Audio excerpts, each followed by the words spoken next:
बिस्मिल्लाहिर्रहमानिर्रहीम। तो बच्चे आज हम लोगों ने स्टार्ट करना है अपना जो चैप्टर नंबर 1 था of IGCSE biology regarding the classification of animals and plants. तो उसमें हम लोगों ने, आपको याद होगा कि जो लास्ट लेक्चर्स थे उनमें हम लोगों ने पढ़ा था कि एनिमल्स की क्लासिफिकेशन कैसे होती है, किंगडम्स क्या होते हैं, जीनस क्या होता है और स्पीशीज़ क्या होती हैं। ये सारी चीज़ें हम लोगों ने वहाँ पे पढ़ी थी। तो आई एक्सपेक्ट यू कि आप दोबारा से वो वीडियोस देखें और उनको अच्छे तरीके से समझें। ठीक है, अब सिंपल हो गए हैं कॉन्सेप्ट्स, अब सिर्फ आप लोगों ने उनको रिवाइज करना है और बेहतर होगा कि आप लोग साथ साथ नोट डाउन भी करो। अब एनिमल्स की थोड़ी सी, चूँकि कॉम्प्लिकेटेड क्लासिफिकेशन सिस्टम था हमारे कोर्स में, तो वो हमारा अल्हम्दुलिल्लाह कंप्लीट हो गया। अब हम लोगों ने स्टार्ट करना है प्लांट्स का क्लासिफिकेशन सिस्टम। लेकिन प्लांट्स के क्लासिफिकेशन सिस्टम बच्चे, it is simpler than anything. इसके अंदर हमारे सबसे पहले है कि प्लांट्स को सिर्फ हम दो टाइप्स पढ़ेंगे, यानी दो ग्रुप्स पढ़ेंगे इसके। हालांकि प्लांट का सबसे कॉम्प्लिकेटेड किंगडम सिस्टम है, लेकिन आपके कोर्स में बहुत सिंपल है। ठीक है, बल्कि आप लोगों ने सारा पहले किया हुआ है, सिर्फ फर्न्स को हम लोगों ने दोबारा पढ़ना है।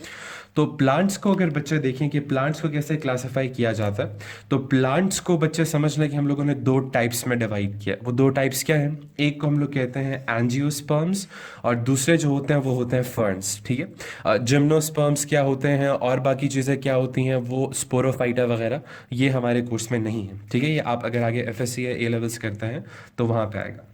तो प्लांट्स को अगर हम लोग देखें तो ये दो क्लासेस में डिवाइड है, एंजियोस्पर्म्स एंड फर्न्स में। सबसे पहले आते हैं हम लोग एंजियोस्पर्म्स में कि ये क्या होते हैं। तो बच्चे, angiosperms actually they are the most successful group of plants. ये प्लांट्स के सबसे सक्सेसफुल ग्रुप्स होते हैं। They can survive much wider range of environments. क्यों सक्सेसफुल ग्रुप है? सक्सेसफुल का मतलब ये है कि ये मोस्ट अबंडेंट होता है हमारे अर्थ के एटमोसफेयर में। और क्यों है? क्योंकि ये बहुत सी वाइडर रेंज ऑफ एनवायरमेंट्स को सर्वाइव कर जाते हैं। कैसे? दे प्रोड्यूस ट्रू सीड्स। ये लोग ट्रू सीड्स बनाते हैं। ट्रू सीड्स का मतलब ये है कि ये लोग वाकई में ओरिजिनल सीड्स बनाते हैं। आप लोग देखते हो कि बहुत से प्लांट्स के अंदर सीड्स नहीं बनता है। ठीक है, जैसे फर्न्स हैं, फर्न्स हम देखेंगे क्या होते हैं और इनके अंदर सीड्स नहीं बनता है। वो जो कुछ सीड्स की तरह दिखते हैं, they are not actually true seeds. लेकिन जो एंजियोस्पर्म्स होते हैं, they produce true seeds and fruits from flowers. इनके फ्लावर्स निकलते हैं एंड इफ यू रिमेंबर, हमने रिप्रोडक्शन में पढ़ा था कि यही फ्लावर जो है ये कन्वर्ट हो जाता है फ्रूट में, और फ्रूट के अंदर क्या होता है? सीड। तो यानी कि एंजियोस्पर्म्स एक्चुअली वही प्लांट्स नहीं है जो हम लोगों ने पीछे रिप्रोडक्शन इन प्लांट्स में पढ़े। तो इसीलिए इतने सक्सेसफुल है कि इनके फ्लावर से फ्रूट और सीड बनता है। इनके पास ऐसा प्रोसेस नहीं होता, तो इनकी रिप्रोडक्शन थोड़ी मुश्किल होती है। उस पर हम बाद में आएंगे। फिर एंजियोस्पर्म्स की नेक्स्ट बात यह है कि they generally have a central stem bearing side branches. इनका आप देखते हो बिल्कुल एक टिपिकल प्लांट की तरह फ्लावर, फ्रूट और सीड था। तो इनका क्या होता है कि इनका एक सेंट्रल स्टेम होता है और सेंट्रल स्टेम के जो है साइड पे इस तरह के लीव्स होते हैं। यानी एक टिपिकल आप प्लांट देखते हो फ्लावर वाला, तो उसकी बात हो रही है। Roots are well developed and water conducting tissues are advanced. इनके रूट्स जो होते हैं वेल डेवलप्ड होते हैं, यानी उन पे रूट हेयर सेल्स होते हैं और उनका सरफेस एरिया काफ़ी ज़्यादा होता है। और इनके water conducting tissues, if you remember, water conducting tissue कौन सा था हमारा? वो था जाइलम। तो इनका जो जाइलम वगैरह होता है वो भी बहुत एडवांस्ड होता है, लेकिन जो फर्न्स वगैरह होते हैं इनमें इतना खास नहीं होता जाइलम वैसे। तो यानी इनके सारे सिस्टम्स जो अभी तक हमने पीछे reproduction, transport, nutrition in plants में पढ़े थे, एक्चुअली वो हम किन के बारे में पढ़े थे? वो हम पढ़े थे एंजियोस्पर्म्स के बारे में।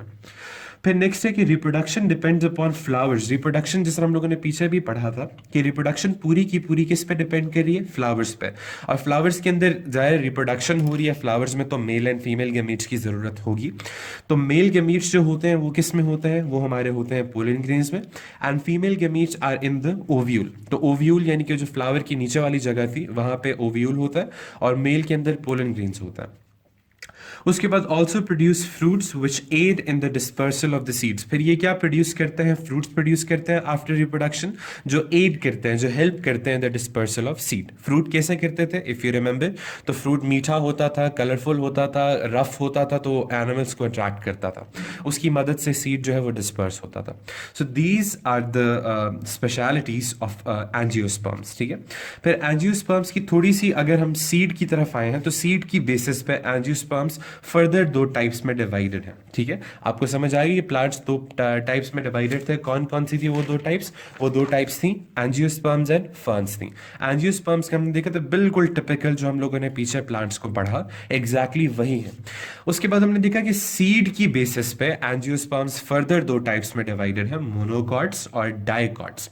अब मजे की बात, हमने मोनोकॉट्स और dicots exactly reproduction in plants में पढ़ा था कि मोनोकॉट्स के अंदर क्या होता है कि उनकी एलोंगेटेड वेन्स होती हैं, उनके टैप रूट होता है, उनका सिंगल कॉटिलेडन होता है, उनके जो पेटल का वो है काउंट है वो डिफरेंट होता है। डाइकॉट के भी हमने इस तरह पढ़े थे। तो आप काइंडली अगर इनकी डिटेल्स पढ़ना चाहते हैं तो रिप्रोडक्शन इन प्लांट्स का लेक्चर है, आप उसको लाजमी देखिएगा। तो सीड मोनोकॉट्स और डाइकॉट्स में डिवाइडेड होता है, तो यानी कि ये भी एग्जामिनर आपसे पूछ सकता है। तो सिंपल ये प्लांट्स के एंजियोस्पर्म्स के बारे में इंफॉर्मेशन थी कि ये हैं उनकी डिटेल्स और ये फर्दर सीड की बेसिस पे वो डिवाइडेड है। अब हम आते हैं फर्न्स की तरफ कि फर्न्स क्या होता है और फर्न्स की डिटेल्स देखते हैं। तो बच्चे सबसे पहले अगर फर्न को हम लोग देखें तो आप लोगों ने अक्सर देखा होगा इन्हें, मतलब अगर आप किसी नेशनल ज्योग्राफिक पे अगर आप किसी रेन फॉरेस्ट को देख रहे हो तो आप देखोगे कि ज़मीन पे बहुत से पौधे निकले हुए, उन पौधों में कुछ इस तरह के प्लांट्स हैं जिनके इस तरह के लीव्स हैं, इस तरह करके।